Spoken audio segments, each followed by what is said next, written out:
is an HP News Network special report.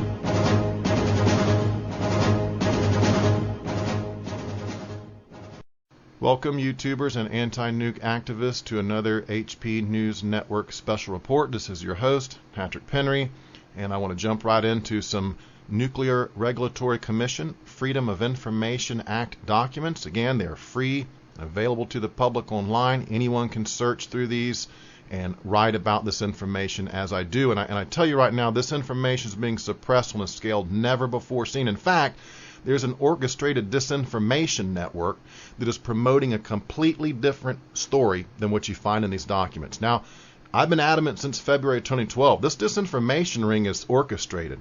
They're working together. They're cohesive. They're organized. They communicate. They all promote the same story, just like the mainstream media does. And as I've said before, now's a great time to see who's working for the establishment and who is not. Okay, let's jump right into these documents and let's look at some more documentation on Unit 4. And in a minute, if you stick with me, I'm going to look at some documentation from Unit 3, which had the MOX fuel. We know for sure Unit 3 had MOX fuel. I keep hearing little stories in the background that maybe Unit 4 did too, but I can't prove that. I'm just trying to, what evidence is in these documents that tends to prove a particular thing, I try to post that up, and if it's hearsay, I'll let you know that, or if it's conjecture, I'll let you know that as well. And I give a lot of opinion too. I apologize for that. I'll try to just stick to the documentation today. So let's have a look at the first screen capture from the NRC Freedom of Information Act documentation pertaining to Fukushima. And this is a brief. There's a lot of briefs in these documents as you go through them. Remember, they blizzarded us with 50 million zillion documents at once, and they quadruplicated some stuff within. So you'll read a 900-page document, and about 5 to 10 pages might be real original, singular, unique information. The rest is duplicated. So you'll scroll through a line of 100 pages, and if you're not careful, you'll pass up a single email that's really critical. So they hid this information. They blizzarded the information. They've done their best to keep us from getting the information out. Now here's what this brief reads. From the 16th, 2011 of March, 809 EDT, article on Fox News website, parentheses, Japanese officials scramble to contain nuclear power plant crisis, close parentheses. The following statement is provided, quote, Japanese officials told the IAEA that the reactor fire was in a storage pond and that, quote, radioactivity is being released directly into the atmosphere, end quote. Long after the fire was extinguished, a Japanese official said the pool, where used nuclear fuel is kept cool, might be boiling. Quote, we cannot deny the possibility of water boiling, end quote, in the pool, said Hidehiko Nishiyama, an official with the Economy Ministry, which oversees nuclear safety, end quote. This information was providing context for the observed fires at the site, implying Unit 4. If so, it conflicts with information from WANO, World Association of Nuclear Operators, I believe is what that stands for, Tokyo, who has identified the fires as occurring in the recirc motor MG set area, which is one level below the operating floor. And I need to add here, folks, that in this documentation, the NRC is adamant that it was not a lube oil fire, as TEPCO officials tried to insist. In fact, they were staking their reputations that it was not a lube oil fire and that it was a quote-unquote seminal event. Well, that is likely Unit 4 as it melted down. That was the event. And we have evidence in these documents. They actually pulled workers back when that happened. The rad levels were too high to send anybody in, even for a short amount of time. Okay, next screen capture continues on this brief. The NRC, via a briefing with international nuclear plant operators, indicated integrity of the Unit 4 spent fuel pool is compromised per NRC staff members in Japan who have seen pictures of the spent fuel pool. Also, I might add, Moniger and at least one other were embedded with TEPCO officials, so they had first-hand information. They were there listening to the TEPCO officials as they discussed the actual situation. Updated info from NRC 1400 EDT is that the retaining wall has collapsed, although the liner appears to be intact. Per informal input from EPRI, on 3/16/2011, 1225 EDT, indicated that the wall may have failed at 1300 on 3/16/2011. That's probably fairly accurate right there. It's a time frame of when we had enough loss of water to cause a zirconium fire. The IAEA reported there was a spent fuel pool fire and radiation released directly to the atmosphere. It goes on to say, it is now believed that several fires may have occurred in the spent fuel pool. Per WANO Tokyo, TEPCO was planning on using helicopters to add water to the pool, but abandoned the plan because a hole in the roof was not in line with the pool. That's critical, folks. What little bit they could scatter on it with a helicopter or with a water cannon was very difficult to get the water in there, as the roof had collapsed, and you had to try to get in through this hole, which was not in line with the pool. The water would have dripped into another location. So again, it was a series of the worst possible outcomes you could have had, is exactly what happened. Temperature of the Unit 3 and 5 spent fuel pools are increasing. Degradation of Unit 3 liner was also observed in pictures, although currently not as severe as Unit 4. NRC update, as of 1400 EDT, indicates that the spent fuel pool may be leaking.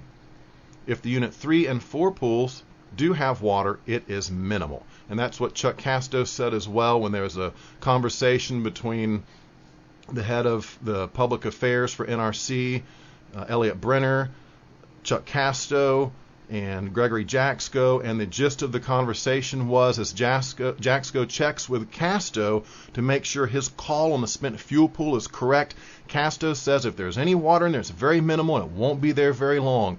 Brenner says, you're making the right call? They say yes, okay, phone conversation done. So there was a recheck to make sure they were making the right call, and they all agreed at that time that was the right call to be made. And Casto stuck to his word all along. His story never changed. And that guy, out of all these people I read about in the documents, if I had any respect for anyone, it would be Chuck Casto. I don't know where they moved him to now. My mom says they moved him off somewhere. Jaczko's gone. Department of Energy Stephen Chu is gone. They're sending him down the road because they don't want us to catch up with him and start asking pertinent questions to these individuals. The Unit 1 and 2 may become susceptible within some period of time. It is now believed that the up and down spikes being experienced at the site are being driven by releases from the spent fuel pool.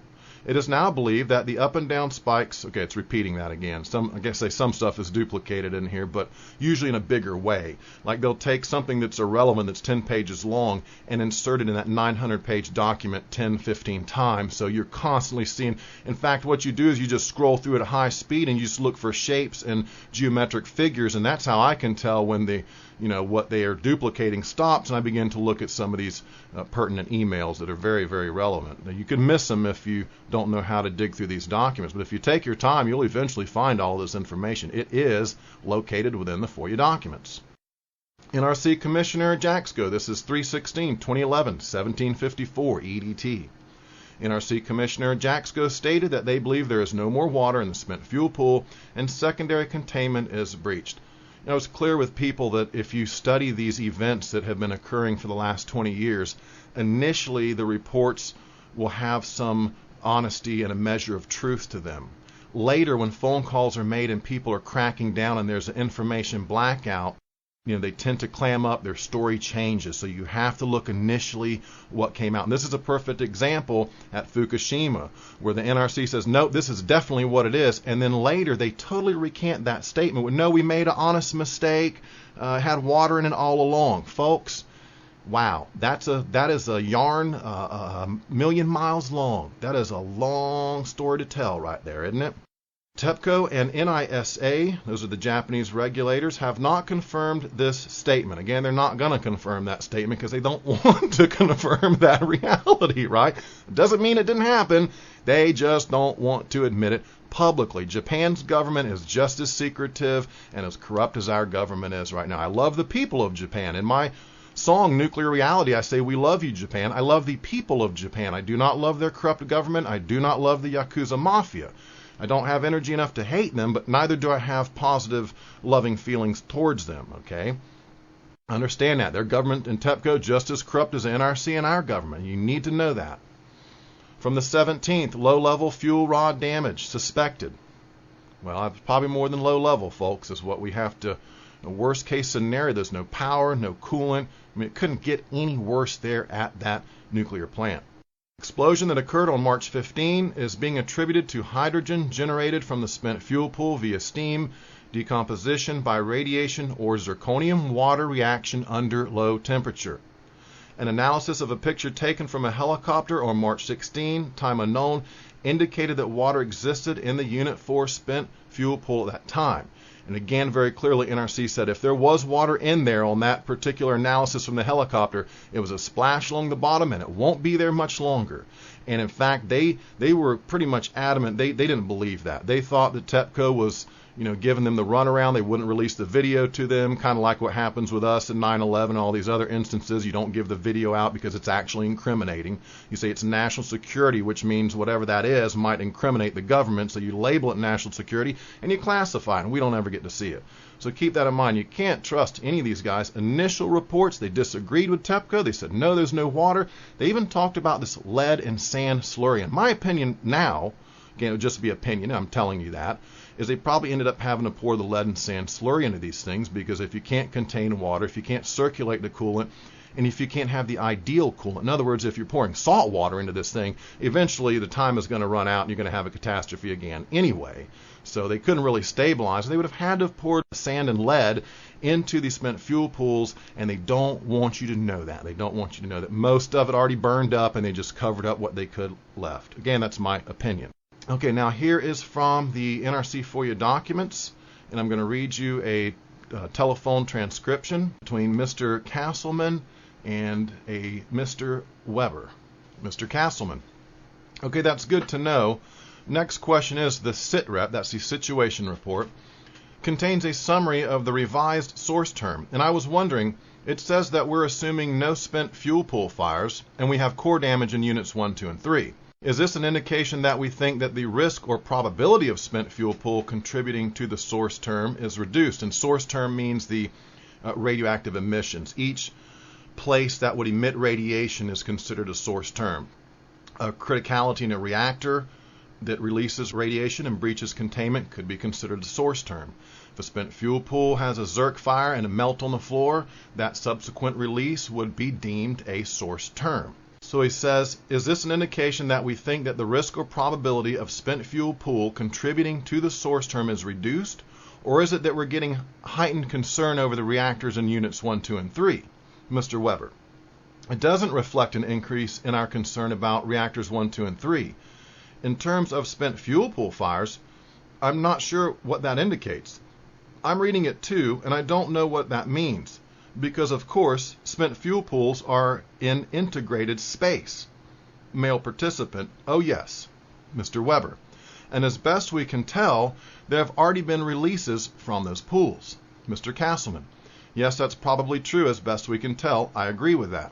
I was just trying to get a sense of that, of what has gone into the thinking in revising the source term. Mr. Weber, Larry, do you know? Larry, I do not, but we'll find out. That will run it down. And again, here's indication that source term, they want to downplay it. If they don't want you to know that likely all the spent fuel pools melted down and released everything into the atmosphere. It's too catastrophic. The sheeple can't handle it. That is a cold, hard fact. It just simply is. So that source term was revised, and these guys are questioning. They say, look, we know there had to have been releases from these pools. Why are they not including those pools as source terms in this modeling? Okay, does that make sense to you? They're downplaying, they're leaving out a crucial aspect, and that is the fact they all believe these spent fuel pools have melted down, released the radiation, but they're not going to include it in their modeling. And this modeling is what they base any warning or alert or any pregnant women, stay out of the rain, don't eat green leafy vegetables, that would have factored in there. So you see when they downplay it, you don't give those warnings, and herein lies the criminality of Plume-Gate, ladies and gentlemen, and it's a horror show to me. I mean, it shook me up for about a week when I really dug into these documents and understood the full ramifications of how big the cover-up was and how many is going to be affected by it. Wow, it's shocking, no doubt about it. Bruising to your psyche is exactly what it is. Okay, we're looking at an email from March 14th, 9:43 p.m. from the year 2011. And in this particular email, let me just read the subject. Request for assistance from Tokyo Electric and Power. Just received call from Mr. Katano from Tokyo Power and Electric. Unit 4, Fukushima, now has fire on site. Request help to extinguish. Nuclear fuel/oil on fire. And again, we know it wasn't oil because they said a seminal event. It couldn't have been an oil, lube oil fire. NRC was adamant about that. That was the catastrophic meltdown of Unit 4 is what I suspect. Request assistance with fire trucks to extinguish fire. Request assistance with helicopters as well. You know, they had to remote control bulldoze the roads clear of debris and spent fuel pool pellets. They were all over the ground. And that's indicated in the documents, and I've proven that and shown the evidence of that. So the fire trucks and stuff were late to get there and weren't very effective. And NRC was adamant about that as well. These water cannons aren't doing much. The helicopter drops are ineffective. Again, it was the worst possible circumstances you could have had at a nuclear power plant. End of story. Extinguish requires water/boron/boric acid. You can't just pour water on a pyrophoric zirconium cladding fire. I wish it worked that way, but it's not like your campfire. Not at all. In this one, you have to have a special concoction. That's a boric acid or boron and water, a mixture, a mixture to put it out. I'm not that knowledgeable about exactly what this chemical mixture is, but I know you cannot pour just plain water on it. You have to have a special fire retardant, and that includes boron or boric acid. They will designate safe area for responders. Again, you couldn't just go into Fukushima Daiichi and park your vehicle and go to work and start picking things up and cleaning up. In some levels, the rads were 400 rem per hour. That's a fatal dose. They even say it's fatal doses there right now. What are they going to do? How are they going to rectify the situation? Okay, next screen capture is a Fukushima Daiichi summary display. This is just, again, a quick briefing that gives some information. If you look down near the bottom, I have it in red about Unit 4, but also there's some information on Unit 3. So let's look at 4 first and then what they say on 3. Core offloaded to spent fuel pool. Secondary containment destroyed. Walls of SFP, spent fuel pool, have collapsed. No spent fuel pool cooling is possible at this time. TEPCO requests recommendations, parentheses Moniger. Moniger was embedded with TEPCO. He was right there, TEPCO officials, as things were going down. Now, prior to that, it says, in regards to Unit 3, severe core damaged, seawater injection, containment primary apparently intact, secondary containment destroyed, and that's having to do with the reactor, the primary containment, spent fuel pool. May be in the same condition as Unit 4 spent fuel pool below. And if you look at those HD pics that are circulating around right now because people are questioning what's going on, digging around and looking for these pics, you just have to scratch your head and say, how could they have done anything but pour lead and sand into these pools, put a cover over it, and tell people that they're going to unload the fuel over time and everything's okay? That's all they could do. You know, that's all I can't figure out what are they going to do. Be honest with people, say, yeah, it's a catastrophic extinction level event. Tokyo needs to be evacuated. The West Coast might need to be evacuated. We got to give warnings. We got to find another food supply. Oh, we're in big trouble. But we wanted you guys to know. Obama wants you to know what he knows as president, right? Gosh, that's one of the biggest lies out there was that Rose Garden speech where Obama said he wanted you to know what he knows as president, right? That's a quote, exact quote. It's exactly what he said. Okay, next screen cap. Unit 4. Again, it's another brief. It gives dates, times, and a little bit of information. Sometimes you got to read through the lines because what TEPCO says in their briefs, you have to take with a grain of salt. They've lied time and time and time again, just as the NRC has.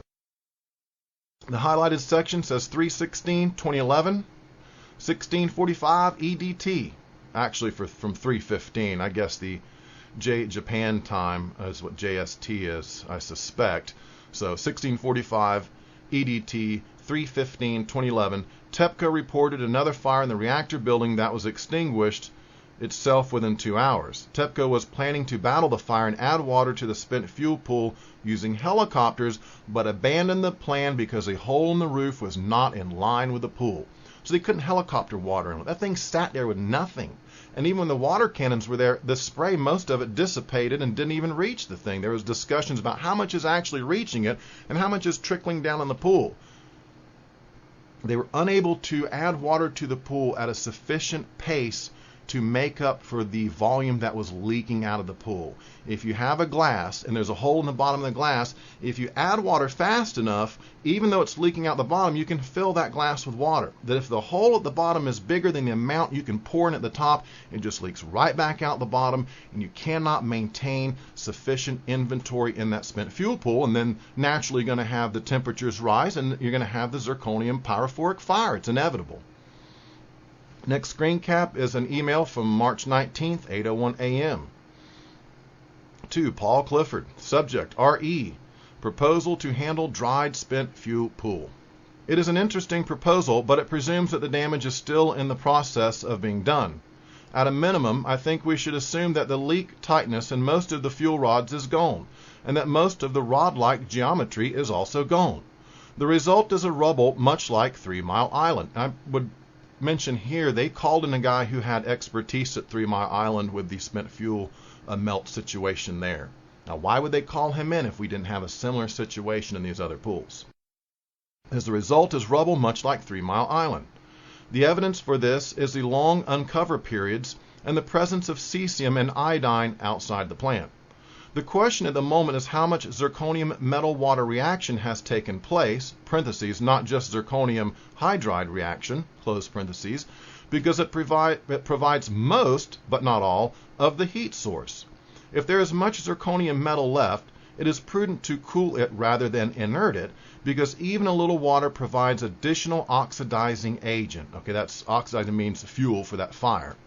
If there is little zirconium metal left, it is prudent to seal the containment leakage path rather than inert it, because there is only decay heat to worry about. Okay, and in this email, you kind of see the discussion of the dry pool, rubble on the floor. I mean, this is fairly consistent throughout the documents. If you dig through them, you can find these kind of emails in there. And this is what they were discussing at March 19th. Dry spent fuel pool, rubble on the floor. Okay, here's a transcription, telephone conference from the FOIA documents where Mr. Brown is talking to Mr. Casto. Mr. Brown, yes, Chuck, in my discussion this morning with INPO, International Nuclear Plant Operators, INPO took 3 action items out of the meeting that you're discussing.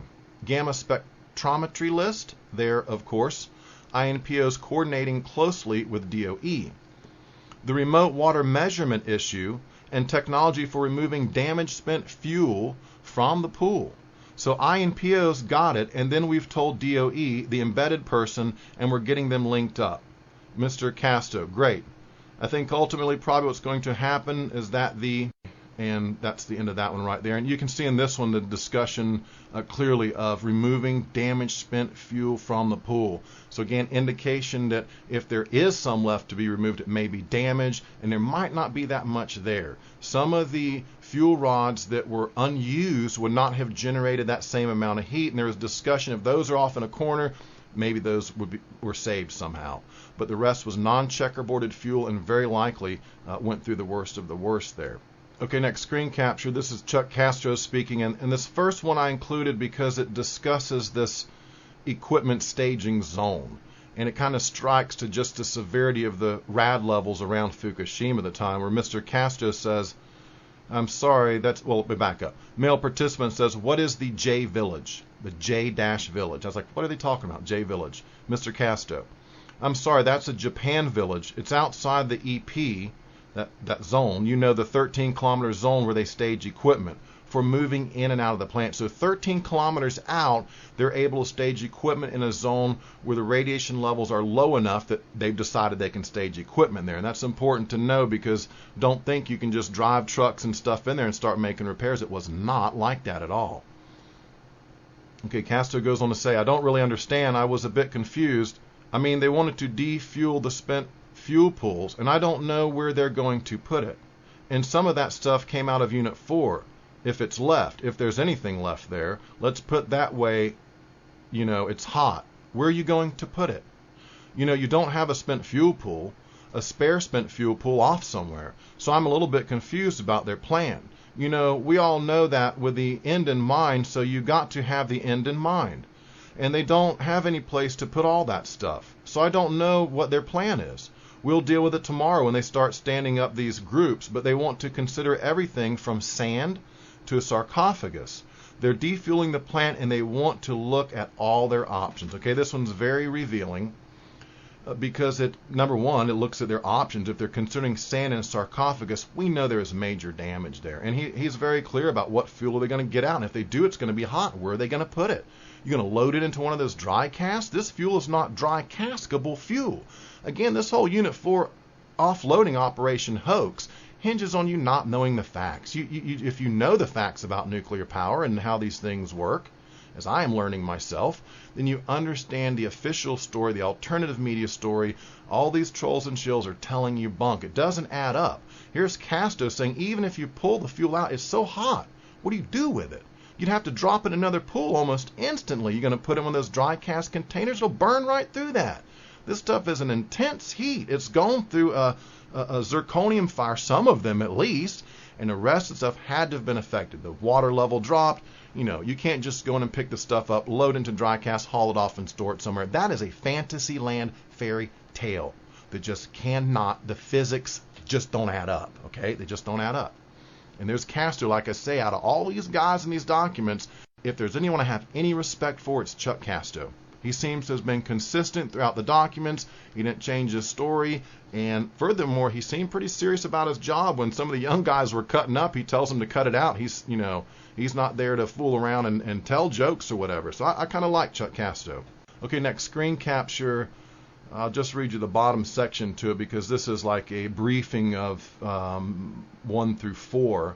Attached summarizes the NRC and NISA positions on the status of 1F1 through 1F4. That's Fukushima's units 1 through 4. Please let me know if anything in the attached needs to change. These are the NRC guys talking about it right here. Now we look at this particular graph here, and let's go and chart, whatever you want to call it. First, let's look on the right-hand side where it's yellowed in. NISA assessment based on thermal image and video. The video we talked about, the one that NRC disputed and said, nah, if there's any water in there, it ain't much, and they wouldn't release the video to them to examine it further. Their story changed, very shifty, shady. The thermal imaging was questioned by NRC because they said your thermal imaging won't be accurate if the roof is caved in, if there's debris on top, that is going to block heat. You'll have a lower reading. We're not getting accurate readings. We cannot be certain that these readings are accurate. So this note being made here is that NISA assessment is based on thermal imaging, questionable, and the video, questionable. Okay, now let's look at what NRC had to say on these, and you can compare and contrast, and let's look at units 3 and 4, and let's look at unit 3 first.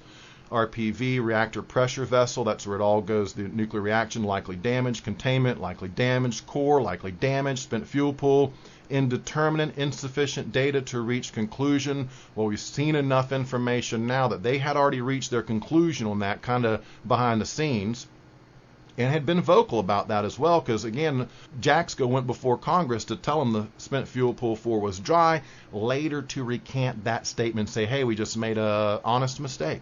Anybody could have missed that pool being full of water the whole time, right? Okay, unit 4, NRC says likely damaged, H2 generated from zirconium steam reaction. Again, I'm just showing you evidence from the FOIA documents that controverts, that contradicts the official, much of alternative media, many of these so-called anti-nuclear figureheads that are speaking out right now. They don't talk about this stuff. And at the end of this video, I'm going to give you a list of 8 things that I've uncovered in these documents. I told everybody these documents were explosive. Okay, they attacked me, they trolled me, they dismissed me, but now things are changing because some important people have taken notice of what I've been putting out there into the realm of public information. Again, the information is what I want to put on trial.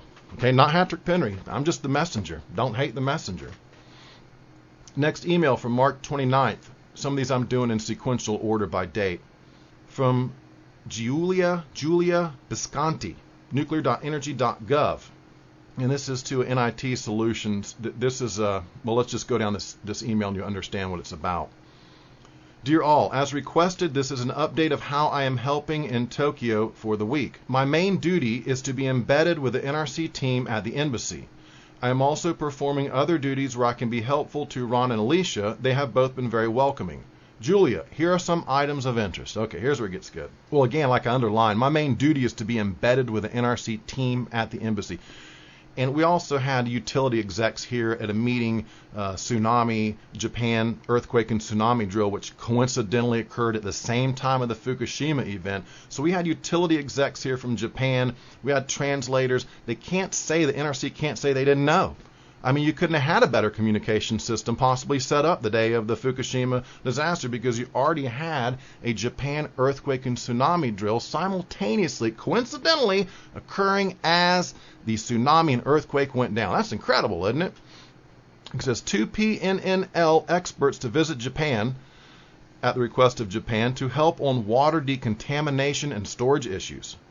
Japanese government is seeking private sector experts on fuel rod/pool issues with hands-on 3 Mile Island experience per NRC meetings. Okay, and I told you at least one guy I know of in an email, they sent him in there as an expert, and he had previous experience with 3 Mile Island and the spent fuel partial melt at 3 Mile.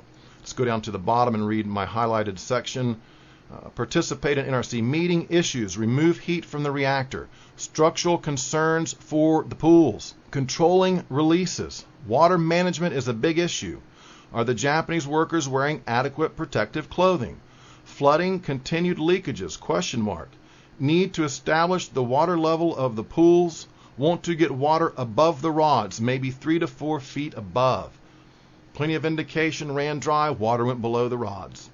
And again, Kathy Gibson had access to this email, and what you do in a real investigation, they would subpoena people for deposition. You would be questioned. We want to know what you knew and when, and certain emails and statements indicate that certain players knew certain things at a certain time, but withheld that information intentionally from the American public. That's the direction that the investigation would initially take, is my assumption, is how the Department of Justice, if we had a Department of Justice that really worked for the people and didn't just protect the corporate and the politicians, they would immediately begin to subpoena people like Kathy Gibson from the NRC and take recorded depositions under oath and find out what they knew and when. Of course, I've already provided plenty of information in a bunch of these guys what they knew and when. Okay, this particular letter from Microsimulation Technology. Subject, Fukushima spent fuel pool fire study. 2 friends in nuclear industry. Back in 2002, after the 9/11 event, a concern was raised on sabotage to spent fuel pools. We developed a simulator predicting the consequence following a loss of coolant and or cooling event. It was presented at National Radiological Emergency Conference. The Fukushima Unit 4 fire unfortunately turned the scenario into reality, instead by natural force. Well, we're questioning that now because, again, there was a Japan tsunami and earthquake drill that occurred coincidentally on that same day. Was it by natural force? We're questioning that now. Here we use the tool PCTrans/SFP to study the event as attached. Some kind of modeling is what that is. It reproduced the sequence of a pool heat up, leakage via cracks, fuel exposure, and cladding damage all the way to environmental release. It appears that reliability of spent fuel pools is greatly overlooked. A supplemental spray system, as drawn in our 2002 paper, may be necessary. I'd appreciate very much to learn your comment. There's a very telling, very revealing email. Number one, do we need a secondary backup spray system? I don't know. And right here, when the guy says it turned it into reality, okay, this was the meltdown of a spent fuel pool was turned into reality. They had done a simulation before, but now it had actually happened, the guy is saying. Okay, again, from the FOIA documents, this is Mr. Casto speaking. And he says, open up the Demin water line, D-E-M-I-N, that's probably a misspell. Unit 4 spent fuel structurally looks like it's sound, or it's at least there on structure, but we can't. I think they finally have concluded that there's probably no water in it. There's no steam, and they understand the physics of that. No steam, no water. So I think we've over that issue, but it still looms out there somewhere. But honestly, I'm moving beyond. I'm moving past that issue. The helicopter operations just did not work. We know that. Redacted. And again, Patrick Penny, I want to move on past this issue of spent fuel pool number 4 as well, because overwhelming evidence indicates the worst has already happened there. They're pulling a hoax over on us. They've probably either done the sarcophagi or the lead and sand mixture. They put a cover conveniently over these units 1 through 4, so now we can't see, and we just have to take their word for it, even though all the documentation flies in the face of everything the mainstream, much of alternative, a lot of YouTubers, Facebookers are trying to tell us about Unit 4 offload. Okay, that does it for the information I have on Unit 4. Again, what I just read to you, those screen captures, they're not found in Fear and Loathing. They're not found in Something Wicked This Way Comes. That was recently. Some of those were sent to me from Shazzam and Maureen, and some I dug up myself. But again, this is all new information that just continues to bolster this mountain of evidence that says the exact opposite of what the official story seems to be. Now, let's have a look quickly at my information on Unit 3. It's not that much. Again, there's a lot of redaction in these documents. There may be more to know about Unit 3 and 4, but they will redact 30 pages in a row. In fact, there's one that says calculations for spent fuel pool 4 boil off, and it's like 20, 30 pages of redacted. You don't get to see anything after that. Anything at all. Now, if it didn't happen, why can't we see it? Okay. 3/18/2011. 1200 EDT phone call with EPRI, NRC, NR, TEPCO. Discussions about filling Unit 3 and 4 spent fuel pool. Why would you have a discussion about filling the pool if it was not empty? Okay, so we know at some time, at least these pools, at least each once ran dry one time, or pretty darn close to it. Recommended using borated water versus borated water/sand slurry. Concern with heat capacity and amount that can be injected without damaging structural integrity of spent fuel pool liner and concrete. In other words, if it's smoldering super hot down there and you pour this ocean water on it, what do you think is going to happen? What happens when you take a hot glass that you've put in your campfire and warmed up and you throw it in a bucket of water? It cracks, it shatters. And they know that's going to happen. They also know that when you add this water, you're going to be, quote unquote, this is NRC's term, shooting the source term. And it's going to create an incredible source term. An incredible amount of radiation will be released, even if you try to regain cooling geometry by pouring water in there. And good luck with that, because I don't think that happened. Now, I'm told from reliable source, Shazzam, that once you lose that cooling geometry, you don't get it back. You just don't get it back. What happens, happens. When it all burns down, it is what it is. Recommended not alternating flow between reactor vessel and spent fuel pool. Concerned with thermal shock to fuel if injection is stopped. Okay, here's from another brief out of the FOIA documents, this little chart, and you can look down at Unit 3 in red. Core damaged, cooling, RCS depressurized, radiation released. Primary containment, some damage. Secondary containment, lost. Spent fuel pool, low water. And you look, Unit 4 is about the same thing there, low water there as well. Secondary containment lost, primary some damage. Okay, from the FOIA documents, from a telephone transcription conversation, here is Dan speaking. He says, yes, I don't want to jinx the last hour and a half, but the facility status is similar to yesterday. The Japanese focuses more on Unit 3 than on Unit 4, and there is redacted, redacted, redacted. They have had Japanese self-defense force helicopters dropping water on Unit 3. Units 5 and 6 seem to have gotten the cooling back into their pool, using power from diesel in Unit 5. Things are pretty much where they are. And again, you see here they're focusing on Unit 3, and it seems to be a priority at some point. They say, look, don't worry about Unit 4. I mean, Unit 4 is, it's bad. But Unit 3 is even worse. Even worse. And if you look at the HD pics, Unit 3 and Unit 4, I provided these before. You can find them online if you look around. That's very revealing as to the real extent of the damage. Structurally speaking, an engineer will tell you this. Looking at Unit 4 tilting to the side, an engineer would look at you, a structural engineer, and say you'll never have the structure back to that building that would be reliable and safe. You just can't do it. You demolish it is what we do, and we build another is typically what we do. Of course, this is, again, a nuclear reactor. You just can't do that. Okay, I'm including this one because this particular screen capture is indicative of them downplaying. They know that Unit 3 has also released radiation to the atmosphere.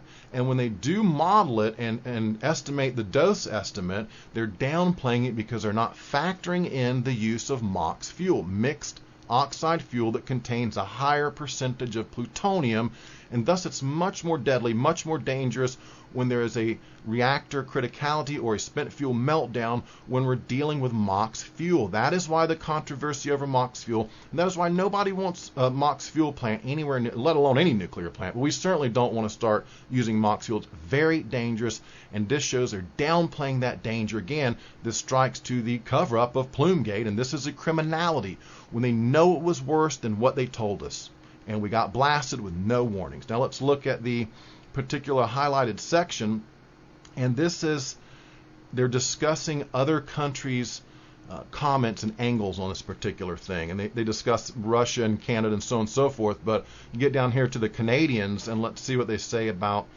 the Canadians here. It says there was a discussion on the 32 MOX assemblies in the Unit 3 spent fuel pool and the MOX fuel assemblies placed in the Unit 3 reactor vessel in September 2010. The other countries explained how they individually were evaluating and calculating the release path and dose estimates. They asked if the NRC had revised dose numbers for our source terms. Told them that we could discuss at the 1400 call today.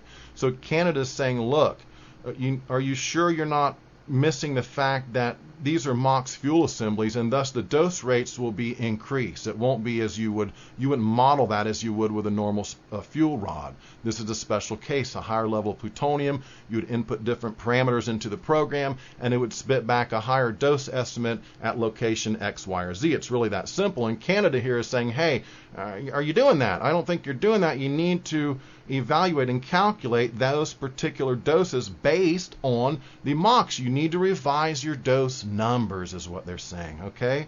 Criminal, absolutely criminal. They knew it was a lot worse than that. They knew about the MOX fuel. They knew about spent fuel pool 4, number 3. Everything else, they downplayed it. And now, folks, we're beginning to hear it on the West Coast, starfish and the polar bears and the people's getting sick. And just as we've told you guys, if you research and study Chernobyl, 5 to 10 years, those cancers really begin to kick in. The worst is yet to come. We're on the cusp of the big increase in cancers, thyroid problems, heart conditions, radiation sickness, so on and so forth, you name it. It is coming. It will be undeniable. They won't be able to deny it within a matter of a couple, 3 years is my estimation. Again, that's my opinion and my estimation right there. Okay, next screen cap is from a back and forth in the emails from some guys from the NRC. Let me try to read them in time sequential order. So first we have Edward McCann to Phil Qualls, and he says, oh, swell, Unit 3 has MOX. Does the SFP have MOX? I thought not. 3:25 p.m., Phil Qualls responds. He says, below is a photo that the press calls a fire in U3, Unit 3, during the event. When I took a second look, I wondered what happened to the quote-unquote smoke. The plume sort of ends, not dissipate like thick smoke usually does. This looks much more like a steam plume during cold weather. Parentheses, remember it is still cold there as they had snow. In parentheses, and in parentheses again, at least to my experience, but will defer to Mark as concerning smoke behavior. In parentheses, this may really be the Unit 3 spent fuel pool boil off. The amount of steam seems a lot for decay heat. This may really be nuclear heat from an undesired criticality, and he's referring to inside the spent fuel pool of number 3, where the MOX fuel would be located. And they're going to discuss that, but he basically, they're discussing the steam versus smoke issue, so on and so forth. I think I have a Der Spiegel picture of this. Yes, here we go in the next screen capture. I've kind of blown up that last email comment, and then you can see the top. This was a better definition than the other one I'm going to show you in a second. But you can look at the steam and vapors coming off, and the top of Unit 3 is just collapsed down. The metal's twisted from the heat. And again, I've read in there where they said the metal at first when the roofs collapsed, it wasn't all twisted. It was after the meltdowns in 3 and 4 that those steel girders began to melt and twist. And they discussed it. I think I include that on Fear and Loathing on Fukushima Unit 4, that particular bit of information. So looking at that twisted metal down there, that occurred after the intense heat from the spent fuel pool criticality. And this next one is very poor definition. I understand that, but for your information, this picture is from the Der Spiegel, and it says thick white smoke billows from the number 3 unit of the Fukushima Daiichi nuclear power plant. Again, they say, hey, that looks like the last bit of steam coming off of that. What you get in the mainstream and what you get in these documents, again, or alternative media and YouTubers and all that for that matter, are totally different in these documents, what they're saying. And that's why I tell people right now, you can look and see who's working for the establishment, because they avoid these documents, they won't talk about these documents, and they attack people who do talk about these documents. So it's really crystal clear. You're looking through a lens right now. Oh, the emperor wears no clothes. I've warned people about this organized disinformation ring, and they've continued to operate with impunity in this country, denying the American public information that would save lives of women and children. Folks, again, I've been clear, that's treason. This disinformation ring is incredibly treasonous. I'll put it that way. Okay, from the FOIA documents pertaining to Fukushima, here's another phone transcription of a male participant. We don't always get to know who's speaking, but let's examine what this person says. We got a live, well, I don't know if it's live, but we got a television projection of this right now in front of us. NHK World is showing the fire trucks. And in the meeting, we talked to them and we said, you know, that spent fuel pool is hot as hell down in there. So when they start dumping in these massive amounts of water, there's going to be some very energetic interaction. They should be expecting a significant source term from this. I mean, if that water, if these rods and all that are 1,000, 2,000 degrees, whatever, they're going to get a lot of energetic reaction from putting in this water. And they're going to be shooting the source term, etc. So they've got to do something, but they have to know that it'll result in a decent source term coming off. So we see even in a good situation where some of the rods melted, but some didn't. When they go to add that water, massive release of radiation, folks, and that's what they don't want you to know. They don't want you to know that. Next screen captured. Male participant, just a question. Chuck said that they think that Unit 3 pool is dry. Do they still, redacted, do they still see a vapor plume coming off of Unit 3? Male participant, negative. Male participant, okay, so they think that all of that steam in the path was the evaporation of the Unit 3 pool and that's now completed? Male participant, yes. Male participant, we'll shoot you a one-page fax if I can figure out how to use the fax form. It's their calculations. They have no measurements, but it's their calculations on water, evaporation rates, the amount of water they should have, what they think is left, and volume needed, and time margins, etc. Male participant, some of the things that would make that calculation, I would think, a little uncertain, would be as when this earthquake hit, so on and so forth. And they talk about water sloshing out of the pool, etc., etc. What's important here is this particular, incredible description where back and forth they're saying has it boiled off? And the guy says, yes. Is there any more vapors, water vapor? No. Has it boiled off? Yes. Very indicative that Unit 3 suffered the same fate as Unit 4. I find no evidence in these documents to indicate that Unit 3 or Unit 4 got out of it unscathed. I can't find it. In fact, the damage I continue to read about is catastrophic to these two spent fuel pools and likely to 1 and 2 as well. They just don't want you to know. And now the covers are up. TEPCO can say anything they want. In national security, state secret security, whatever their reason is for not allowing us a film crew in there to look around, it's totally bunk, totally bunk. It's a hoax that is, we're being hoodwinked is what I'm trying to say. All of America and the world, they're trying to hoodwink us right now. That's a technical term. Okay, one more screen cap, Mr. Casto. So don't wait on boron injections to inject water. They shared some photographs with the images that they took from a helicopter that they claim shows water in the Unit 3 spent. I think it is Unit 3, right, John? John, Unit 4. Casto, Unit 4? John, no, I believe you're correct. 3. Mr. Casto, it was Unit 3 spent fuel pool, and it is still dubious to us. There is a little shine on one little section of the image. And they said, hey, that's water. I mean, they have told us that before when the helicopter flew by on the video, but that's still not proof. And they said that they have this was an initial analysis. So Casto's been the same story all the way through, has never changed. He doesn't believe TEPCO from the beginning. Okay, and here's another one we looked at previously with my spent fuel pool 4 information in the beginning of this video. Here's that particular chart again. You can look down and see the status of 3 and 4 are walls spent fuel pool have collapsed, no spent fuel pool cooling possible at this time, and then it says Unit 3 may be in the same condition as Unit 4. Okay, from the FOIA documents, continued conversation about Unit 3. Mike, dose rates have not changed significantly at the site like I previously reported, but they do indicate that with the return of water in Unit 3 spent fuel pool, that, of course, that lowered the RAD level. Measurements on site and around the site continues to support the productive action recommendation for the 50-mile evacuation. You are aware of the reporting over the weekend that they did find elevated levels of radioiodine in spinach and in milk. You are certainly aware of that. Dr. Jaxco, yes. Mike, Charlie Miller is down on his way to the White House to support that meeting to agree on the quote-unquote worst case so that we can come to resolution on that and actually have NARAC make the runs that we were pushing to make some time ago. There's evidence of delay on the real runs, the real modeling that might have been more revealing. White House is involved. They're downplaying everything, radiation in the spinach and in the milk. And then we're talking about Unit 4 with the return of water in Unit 3 spent fuel pool. Okay, there's no water in it at some point, and it don't sit like that for very long, folks, before you have this energetic reaction and a criticality. That's just physics, the physics of the reality of our universe, or at least in the section of the universe we find ourselves in this time period. Okay, folks, and that apparently that ends this little bit I have on Unit 3. I've probably got a lot of more stuff floating around, but my desktop is a mess. I'm trying to get things in order, and that should be enough again to show you that what happened in Unit 3 and Unit 4, very similar situations. Check out some of the HD pics circulating online, and again, decide for yourself what you think the story is, but just keep an open mind, and always remember, look at the opposing side's point of view.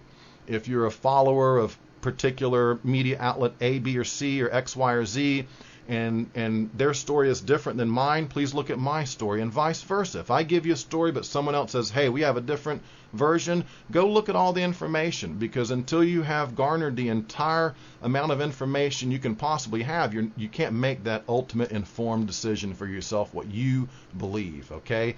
And quickly, before I take off, I'm going to read to you, and this will finish this video, the 8 things, very quickly, that I have found in these FOIA documents that everyone's avoiding through mainstream, through alternative. The anti-nuke figureheads won't talk about it. All these YouTube channels that I believe are controlled opposition, all these Facebook pages and characters I believe are controlled. It is huge, and it is stunning and overwhelming when you realize how many are avoiding such a serious topic, and that it cannot be an accident or a coincidence, okay?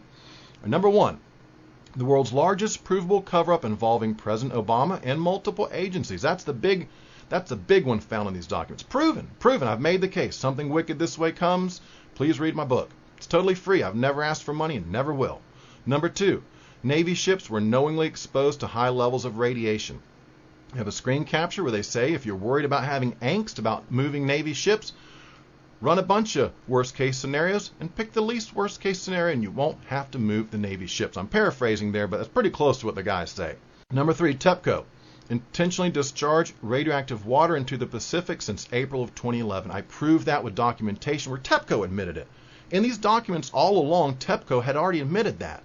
Now, had all these media outlets and figureheads dug into these documents like I told them to begin with, they would have found early on TEPCO was dumping that water. They could have proved it. Instead, they did nothing, and because nobody else would report on it, I did, and I broke that story officially, that TEPCO's admission of dumping, intentionally discharging high-level, in some cases, high-level radioactive water into the Pacific, that was proven in the documents. Now, after I posted up that particular video and wrote about that, yes, mainstream began to leak out the fact water was going into the Pacific, and now it's all over the place. They avoided these documents, and again, folks, myself and other researchers sent this information around to all your favorite alternative media outlets. We begged these anti-nuke figureheads to talk about it, and they won't. We send them the information, we prompt them, they ignore us. I'll leave you to your own conclusion on that, although I have my opinion on that, and I'm vocal about it. Number 4, Bechtel hosed the American public for $9.8 billion for their pumping system that Japan didn't want, and they were vocal about it. They said they didn't want it. They tried to push it on them, and in the end, Japan didn't want to pay for it. Guess what? The DOD pays for it. Aren't that nice? $9.8 billion, and you, the taxpayer, will end up footing that bill for pumps that TEPCO Japan didn't even want. Bechtel made the money on that little debacle. Number 5, a quote-unquote Japan earthquake and tsunami drill occurred simultaneously as a Fukushima event. Many of you know that during 9/11, Vigilant Guardian was being run, a drill that was simultaneously run. Many of you are aware of the Federal Building drill, the Oslo bombing drill, the Aurora drill, Sandy Hook drill. It goes on and so on and so forth. Indicated in these documents is that there is a drill that occurred between utility execs from Japan and NRC. Okay, and NARAC was involved and so on and so forth. It's quite a huge conspiracy, and like I say, hundreds if not thousands are going to have to be arrested before this is all over. And so that's also an important thing that we found in these FOIA documents that nobody seems to want to talk about or mention. 6. There is evidence that we have many non-seismically qualified spent fuel pools here in the U.S. That should worry you. Number 7. Our nuclear plants are not prepared for a tsunami/earthquake co-event of the Fukushima magnitude. That should worry you as well. And finally, number 8, Unit 4 and Unit 3 for that matter lost all its fuel in a pyrophoric fire and likely released its radiation directly to the atmosphere. And I provided a lot of evidence of that. I'll link to my Fear and Loathing and to Something Wicked This Way Comes. And that pretty much sums up this particular video. I wanted to cover those 8 points from what I found in these documents that they don't want to talk about. It's very revealing once you know the important subject and who all's unwilling to speak about it. Okay, so that covers it for this video. I'm sorry it took so long, but this information was critical to get out there to you, the American public, and we'll talk to you again later in a future video. This is Patrick Penry, over and out. This has been an HP News Network special report.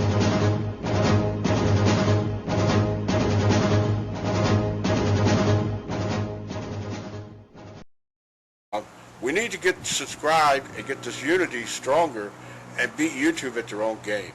Okay, that's what this is about. Like I say, go to the remix button, hit the remix button. That way you'll have this video and keep up with this. Otherwise, YouTube's just going to control us, guys, and it's really bad.